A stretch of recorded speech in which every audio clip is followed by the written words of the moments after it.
ഭൂമി തരംമാറ്റവുമായി ബന്ധപ്പെട്ട ഒരു അപ്ഡേഷനാണ്. ഈ വിഷയം സംബന്ധിച്ച് ഏറ്റവും കൂടുതൽ എപ്പിസോഡുകൾ ചെയ്തിട്ടുള്ള ഒരു ചാനൽ എന്നുള്ള നിലയിൽ ഏത് വിഷയവും ഇതുമായി ബന്ധപ്പെട്ടുണ്ടാകുന്ന മുറയ്ക്ക് ഞങ്ങൾ നിങ്ങളുടെ ശ്രദ്ധയിൽ കൊണ്ടുവരുന്നുണ്ട്. ഇന്നും അതുമായി ബന്ധപ്പെട്ട ഒരു വിഷയം വന്നിട്ടുണ്ട്, അതാണ് ശ്രദ്ധയിൽപ്പെടുത്തുന്നത്. ഭൂമി തരംമാറ്റവുമായി ബന്ധപ്പെട്ട് 25 സെൻറ്റിന് താഴെ ഭൂമിയുള്ളവർക്ക് ഈ തരംമാറ്റ ഫീസ് അടയ്ക്കേണ്ടതില്ല. ഇതുമായി ബന്ധപ്പെട്ട ഒരു വലിയ കോൺട്രവേഴ്സി ഇപ്പോൾ ബഹുമാനപ്പെട്ട സുപ്രീം കോടതിയുടെ മുമ്പിൽ ഉണ്ട് എന്നുള്ളത് കൊണ്ട് അതിനെക്കുറിച്ച് കൂടുതൽ വിവരിക്കുന്നില്ല. പക്ഷേ ഇതുമായി ബന്ധപ്പെട്ട മറ്റ് വിവരങ്ങൾ മുമ്പ് എപ്പിസോഡുകളിൽ വളരെ വിശദമായി തന്നെ പറഞ്ഞിട്ടുണ്ട്.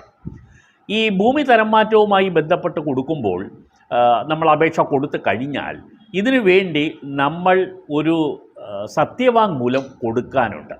അതിനകത്ത് 2 കാര്യങ്ങൾ നമ്മൾ പറയേണ്ടതുണ്ട്. ഒന്ന്, നമുക്ക് എവിടെയൊക്കെയാണ് ഭൂമി